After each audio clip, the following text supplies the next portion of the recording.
Hi there, everyone. It is 1 o'clock. Welcome to the ACSA Legislative Lunch Break on a Wednesday, along with Edgar Zazwata, ACSA Senior Director of Policy and Governmental Relations. I'm Naj and Edgar, ACSA Senior Director of Marketing and Communications. After a week off, welcome back. So happy to have you here on the show. Go ahead and jump onto the chat. Let us know where you're watching from today. Say hello. Tell us what's happening in your district. Edgar, we kind of had a week off last week. We at least had a week off of the show, but we had quite a week yesterday, and I'm very, very happy to report that you have a good, decent signal today. Why are you going to jinx me, Naj? Why you got to go there? Why are we going to talk about old stuff last week? We got through it. I'm looking. Hey, you said you had a week. We got a week off. I don't know. Every time I turn on my computer, every time I'm on the ACSA social media or the YouTube, I see you in front of that desk. So I'm starting to wonder if you actually just sleep there, and that's where you're at all week between, LAD, other telecasts. I know you were interviewing our candidates for ACSA positions. I always see you in front of that desk there. Look, so I think from the number of meetings that you and I are in, and you've witnessed the technology that I experience from my home out in the sticks, Wes has just demanded that I have to be here in the office. So I'm just living here in the office. That's what's going on. Again, folks, so good to have you here on the show. Go ahead and jump into our chat. I already see Gary Reller's in there, Sam Michelle, Grant Bennett, Edgar's old superintendent when he was a kid. He is in there as well. A couple of things for you before we go into our subject matter. I want to congratulate the state of California.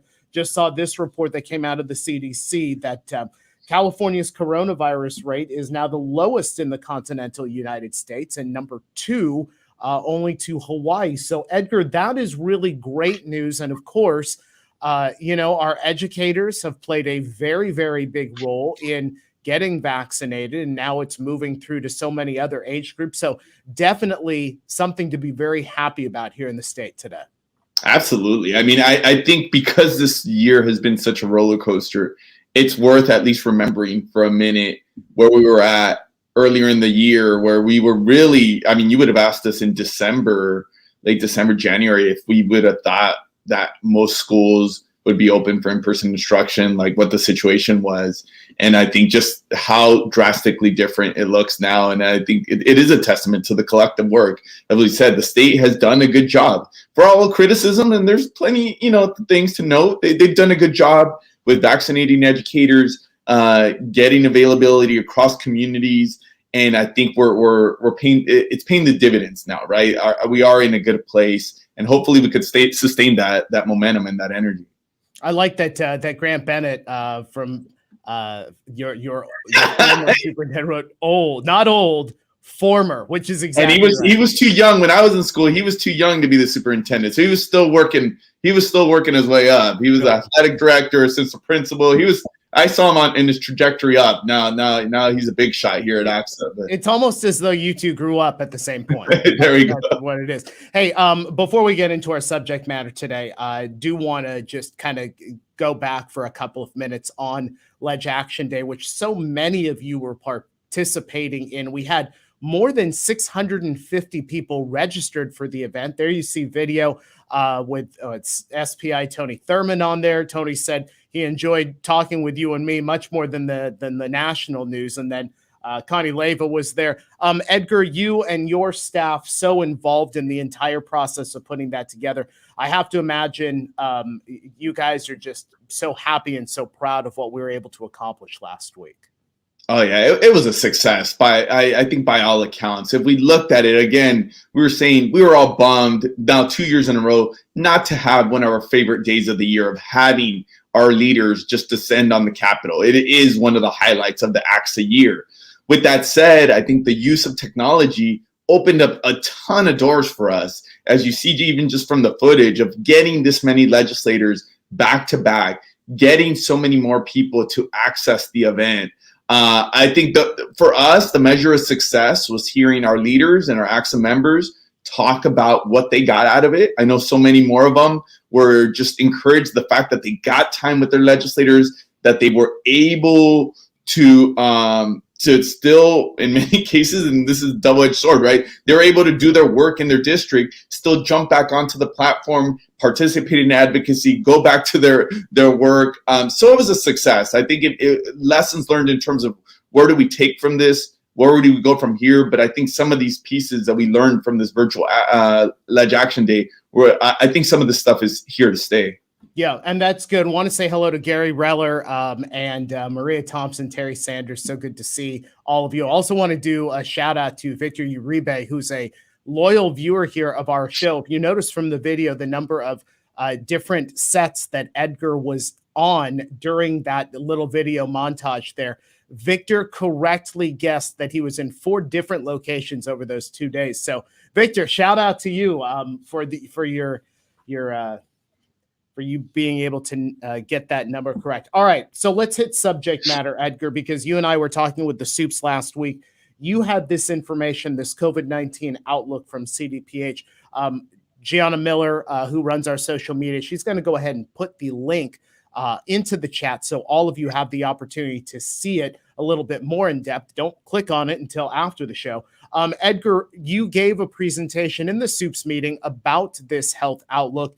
Give us some idea for our members of what we're looking at. Yeah, a little bit of context. And those of you that joined us last week, Dr. Naomi Bartek from the governor's Safe Schools team touched on a little bit of some of this. A few weeks ago, as we talked about on this show, the governor made this pronouncement about June 15th, given the data that they have available. They believe that by June 15th, they will be able to retire the blueprint. And with that, they are projecting, because of that, as we look even further into the summer, into the fall, what does this mean for schools?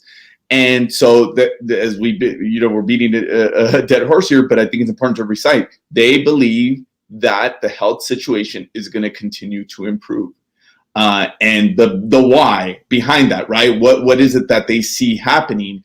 They put forth, and this is what Gianna is going to share, they put forth a presentation. I'm going to touch just on a couple of the highlights, but it does answer some of these questions. They start off the presentation, which I think is funny, kind of going through a history lesson about what we've been through. I joke that I don't know that our members need the history lesson because they were living it, right? You know, what happened in March of 2020, how we had to pivot, the ebbs and flows of the planning last spring, hoping that we were going to have a lot of in-person instruction come this last fall. Ultimately, we had a surge. Most schools started in distance learning, but nonetheless, so they go through the history lesson, and then they touch on a few things on what is to come. A couple highlights here. And as you can see, you could read through what the kind of the historical point, what they see as happening now, but the important piece, which is the question we keep getting, what are the projections as we move into August and beyond? And the big piece here is, as you touched on, Naj, growing evidence of vaccine effectiveness. The more data that we get on that, they are seeing, and the more confident on what impact that's having on the spread, especially here in California. We get the question a lot. We had it in our Soups meeting. I'm sure folks are wondering about this. What does this mean for mask wearing? I think the administration has been very clear that they anticipate, while other parameters may change, mask wearing in this state is probably here for the foreseeable future. And I know that's a controversial statement. Mm-hmm. I know not everybody agrees with it. That's just stating the fact. They don't presume that they're going to become too flexible on that anytime soon. So that's the piece on that. All right, Edgar. Well, I'm sure that we're going to have some questions involved in that. So for our viewers, go ahead and put your questions in the chat, because I think it's important that we do dive into this, which is why we have our 2 guests with us today. Holly Edds is the superintendent from Orcutt Union School District. Katie McNamara, superintendent, South Bay Union School District. They are here with us today. So we'll go ahead and bring them on, because we would like to get some really in-depth on what some of this means to our districts out there, especially those that are starting the school year actually fairly quickly. Katie and Holly, so good to have both of you here on the show. Thank you so much for being with us. Let me ask you guys first, and Holly, we'll start with you. After hearing Edgar go over some of the main points of the governor's health forecast for schools, what is your reaction? and how is it impacting your planning for the next academic year? Well, it's great to get that information and great to know that we are moving forward. For us as a district, we're really looking forward to full in-person instruction next year, and that's what we're hoping for. Granted, there's still a lot of variables that need to be taken into account, but this is promising, and it really is encouraging for us moving forward. For us, we're just hoping for clarification on some of it, and really hoping to get the legislation through as quickly as possible, so we have that information as we plan moving forward. Katie, I know that you guys have school that is supposed to start for the next academic year in July. So when you see everything that Edgar just presented, obviously this is going to impact you very quickly. Your reaction to what you saw, and really how is that going to impact you? Yeah, so South Bay Union School District in San Diego County has one of our borders on the United States and Mexico border.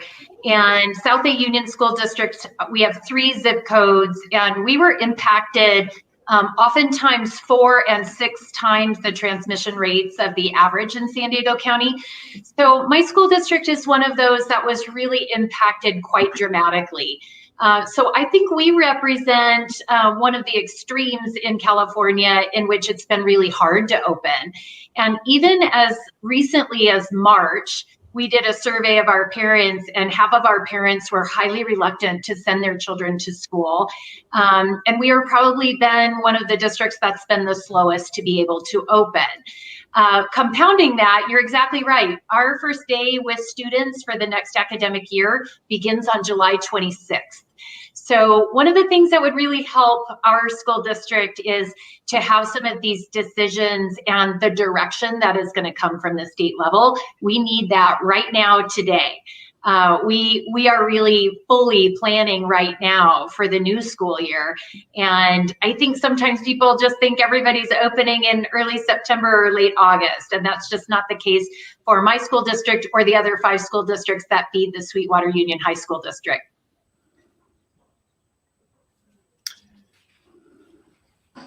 Sorry about that. Katie, Holly, before I ask you the next question, one piece that also I think is part of the news that we got from the governor's office was around vaccines, and specifically noting that they do believe that, come August, now we're going to start seeing the vaccination of children aged 12 to 15 at last, I would presume. And then there's another piece where they talked about expected conditions going into the fall. And they do, again, doubling down on what they said. And I think it's been the governor's consistent message that by August, they expect that things will continue to improve. And because most of the other population had already get vaccinated, there will be more specific attention on our school-age population. So in other words, there will be more focused resources on our school. So all that to say, that's just contextual. So both of you, I know you're I would like to call it ACSA royalty, former president. Katie put in enormous amount of time as a superintendency council president. So you know the ins and outs of ACSA. You heard the legislators last week. We asked the question many different ways. They all answered it pretty similar, that in-person instruction will be the default. When we asked them about the role of distance learning, they were generally consistent, but there was some nuances there. Let me ask you, what do you think is the role of distance learning for the next academic year? And maybe more importantly, what do you get the sense from your respective communities about where they think we should go? We'll start with Katie. Well, my parents are absolutely demanding some kind of a strategy. And I don't think we can fall back on the logistical routines of independent study. And I don't think we can fall back on what we used to do. So I think there is a very strong role to play in distance learning. And as much as I've been so incredibly worried about the mental health and the social emotional support needs of children, there are some kids that actually really did thrive in distance learning. And we have some really wonderful stories about that. So I think the role is to provide an option. And I think we absolutely must do that. How we do that, I think we could do that really carefully. I think we need to make sure that our students, the right students, are in those programs and that they are safe and well taken care of and have their social emotional needs met. But there's just got to be a role, at least for my district.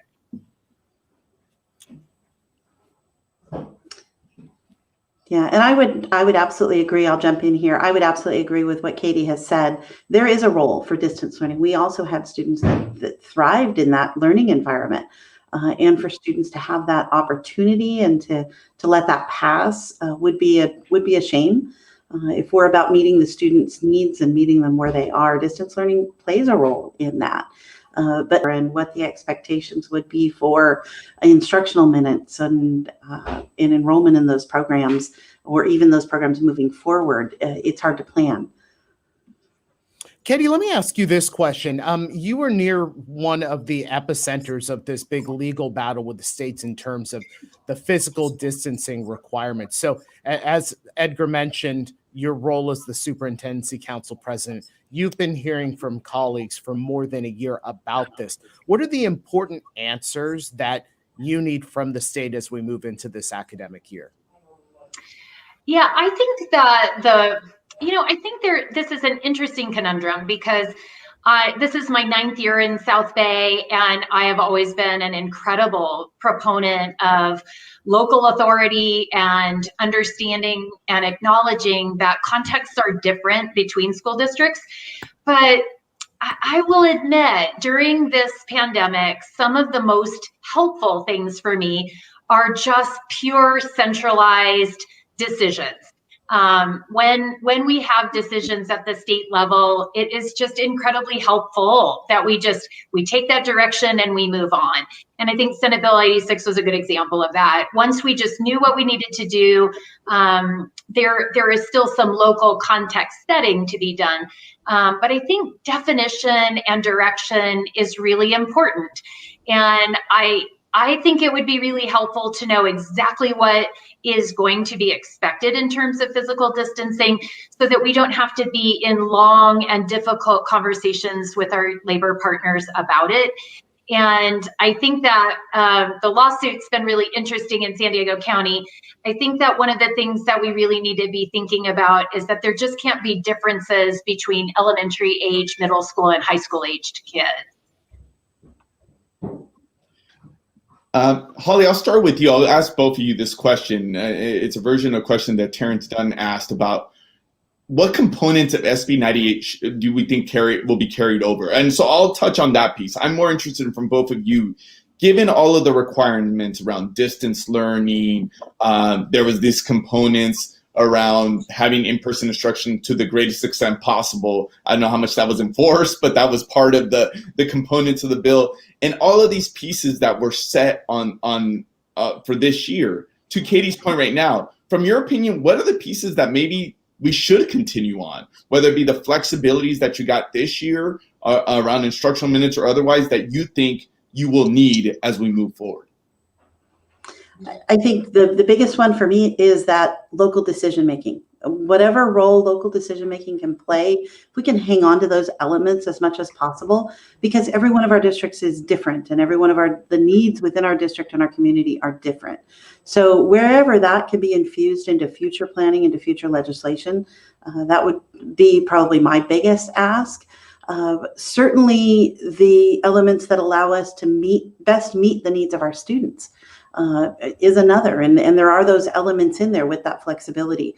I do think that there is going to be a struggle for our legislators on this, because there's this draw or this pull to move back to quote unquote normal, whatever that might be. So there may be a tendency to not allow some of that flexibility or not allow some of those elements to move forward, but it certainly would help us in meeting the best needs of our students. Katie, what do you think? What from all of the pieces that were put in place for the last year, what do you believe needs to be carried on? Yeah, I would agree with all of the things that Holly said. And then the only couple of things that I would add is I think that we really need more time than the legislators imagined to stabilize enrollment. My district is a district that has had a trajectory of declining enrollment for almost 15 years, and I continue to worry about that. But just from a stability of the budget, and I do believe that our enrollment will restabilize, but there is probably a pretty high degree of confusion about where kids have gone. I keep talking to my fellow superintendents, and everyone seems to be in decline, and that we know that's not possible. So we just need, I think public education needs to draw their students back if they have lost them somehow, and we need some opportunities to stabilize enrollment before our budgets are significantly impacted. And then I'm just a really strong believer in these floors and minimums related to instructional minutes and the demand for what education and educational quality should look like. So the stronger the better. I often do worry that when we do get direction, that it sometimes becomes the ceiling and not the floor. So I always worry about that, but I think the more definitive we are, again, I have a really involved labor relationship, and I think it really helps us when things are clear and we know what we need to do as a team. That way I'm not having to negotiate whether or not we get those things for kids. They're just a given, and we move forward about how we're going to do it. And I'll take the opportunity to touch a little bit on Terrence's question, because I know the crux of it is like, what do we think? What should be some of the assumptions maybe the field should work on? And I think to what both of you touched on, I do think, obviously we go round and round on the distance learning piece. I think it absolutely will be a part of the equation for next year. I think the question that the policymakers, and we're hearing a little bit of grumbling, there is some legislators who do believe that distance learning should only be made available for those needing the exemption for medical reasons. I don't know that that's a prevailing perspective, but I think that's one of the pieces that we're going to have to be on the lookout for, to what extent. And obviously we have a role in that. I know there was a lot of those conversations in our advocacy last week. And I think also this issue of instructional minutes and what kind of flexibility are they going to give on ADA, hold harmless. I think their initial inclination will be that no, you're not going to get that flexibility. I think to Katie's point, I think there's an argument, okay, are we really back to a point where we can just say, no, we're just going to go back and the rules are how they were before? I think that's where it may require a little bit of push and pull in the policymaking process as well. I just want to remind our viewers, if you do have any questions for our guests today, go ahead and drop those into the chat. We do have a couple of questions that we'll have Edgar tackle near the back end of the show. Holly, you've been in district leadership for a very long time. Relatively new superintendent for the entire district there at Orcutt. So essentially you were really just thrown into the fire of this whole thing last year. What leadership advice would you give to your fellow school leaders, especially those new school leaders, during this challenging time? Well, I have to just give huge props and a virtual hug to Katie and the work that she has done, the support network that ACSA has afforded me. And I've talked about in the past about how that has really shaped who I am, both personally and professionally. And that couldn't be any more true than this year. While I've been in my current district for 17 years, this is the first year in the superintendency, and there have been a lot of challenges. But at the same time, having that network, having those people that I can call on to ask questions, to run things by, has been just absolutely invaluable. So when the question comes up, why ACSA, that is probably my first bit of advice for leaders. Secondly, it's all about relationships. It's all about people. If people trust you, that you're authentic, that you're genuine, that you're making decisions for the right reasons, and that it centers around students, you can't go wrong. So following your gut and keeping that always at the center of your core is also another big piece of advice that I would pass on. This question to both of you, and we kind of joke that you have given a lot of your hours to ACSA, and we're eternally grateful for that, right? Holly was our former president. We still think Katie may have the record for any of our committee and council chairs for the amount of meetings she's chaired, because literally, I don't know if everybody knows this, she has basically been chairing a superintendent's council meeting since the early days of the pandemic every single week. So put in a lot of time. One night I asked you, what's your motivation? Why are you crazy enough to, to do all this? But we appreciate it. I guess just as we've had a lot of new members in the last week join Ledge Action for the first time, really asking us what more can they do? Any advice or insight, as both of you, this has been part of your journey, not just what you do in your respective districts, but what you do in ACSA. So I'll start with Katie, but I'd love to hear both of your thoughts on this. Well, I was very excited to be called royalty today. That's really what I live for here. You know what? It's just been an incredible honor. And I'm really humbled when you thank me so much for my time investment, because while I love going to the Superintendency Council meetings, and I appreciate so much to have the leadership opportunity. But what really drives me is my great appreciation for ACSA and the leadership that you provide for us. Really what I desperately need and want in my local school district and as a local superintendent is a voice. I want to know that my voice matters, that somebody's listening, that someone can take all of the diverse perspectives that we have as superintendents and meld them together, knowing that the 1,000 school districts in California are quite diverse, but that you can meld all of our voices together and create priorities. And then I know our priorities are heard in our state. It's just this beautiful symbiotic relationship that I absolutely want to participate in. I feel heard, I feel like my voice matters and it amounts to something. And then on the other side, what's so beneficial every week, and I think this is why superintendents keep coming back to our meetings every week, it is my place to get the most current and up-to-date information. It is what I rely on to forecast for my own school board where we're headed, and to be able to see down the road as far forward as possible is what helps me make better decisions as a superintendent. And you all are just so amazing to work with. I just like all of you so personally. Thank you so much for everything that you do. And I just have 2 words, and those are get involved. We saw how our advocacy made a huge difference this year. The phone calls, the reaching out to our legislators, and Legislative Action Day having occurred so recently is just another example of that. That advocacy needs to happen all year long. Those relationships that you form with our elected leaders need to happen all year long. So just the opportunity to do that opportunity to have an impact and be able to do that is incredible, absolutely incredible.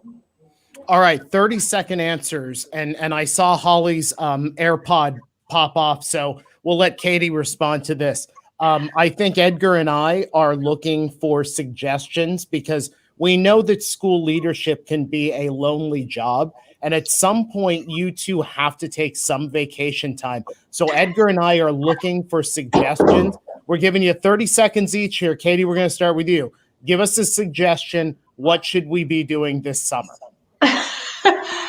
I think that people need to get away from their technology somehow, some way. So I am advocating camping, anything that you can do to get some sunshine and some air and to get disconnected from all your technology. That would be what I'm rooting for. All right, Holly, and you? I absolutely agree with Katie. I think disconnecting from technology, connecting with people is absolutely the way to go. And be intentional about it. Make plans. Set aside that time now. Put it on your calendar. Block it off so everyone knows that you're not available. Because I think we all need that this summer. You see, and Edgar, I thought they were going to suggest a trip to Hawaii or somewhere in the Caribbean or something like that. We got just disconnect from technology. Their teams could still reach from Hawaii, even as beautiful as it is. I love the idea of that's right. You gotta go where the phones and the computers don't work, right? Yeah. John Eberly is writing it there. Log off, unplug, walk away, and breathe. Absolutely. Holly Edds, Superintendent, Orcutt Union School District, and Katie McNamara, Superintendent, South Bay Union School District. to both of you, thank you so much for being with us today, and good luck the rest of the school year. Thanks so much. Thank you for all you do to support us too. Edgar, we have hit the bottom of the hour, but I do want to get to a couple of questions out there because we had a couple of viewers drop in some questions. I want to make sure that we tackle a couple of these. This came in from the Empire Union School District. Apparently, the entire school district is asking this question.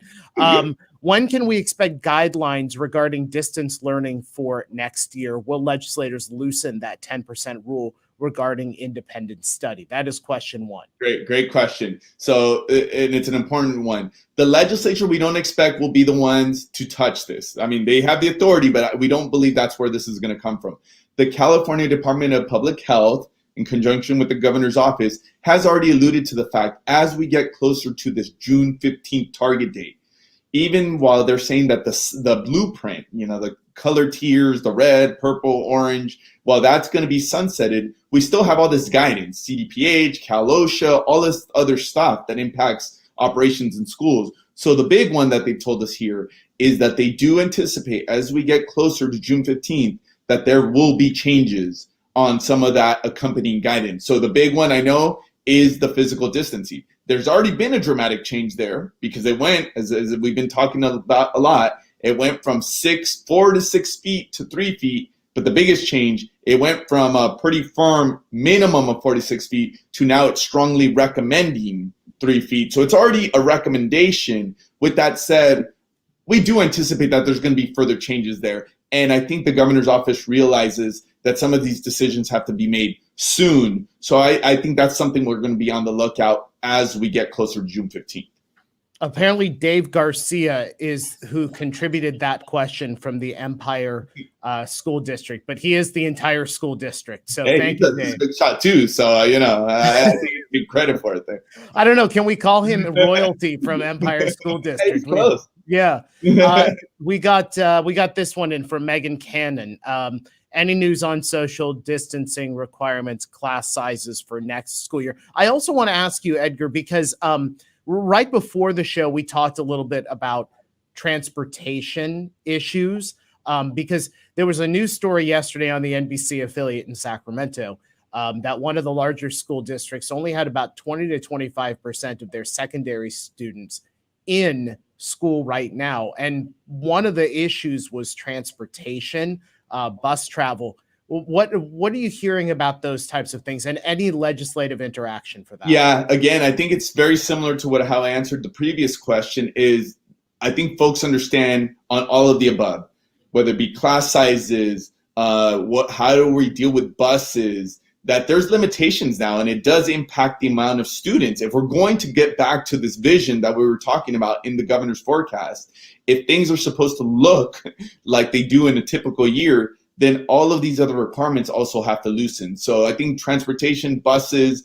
physical distancing, these are all changes. Again, I don't expect that this will come from the legislature. This will come as part of executive action from the governor's office, from the California Department of Public Health. But we do anticipate that there'll be further changes on that, especially as we get closer to June 15th. I had somebody mention to me, well, now that schools are open 4 days a week, I mean, it's easy now, right?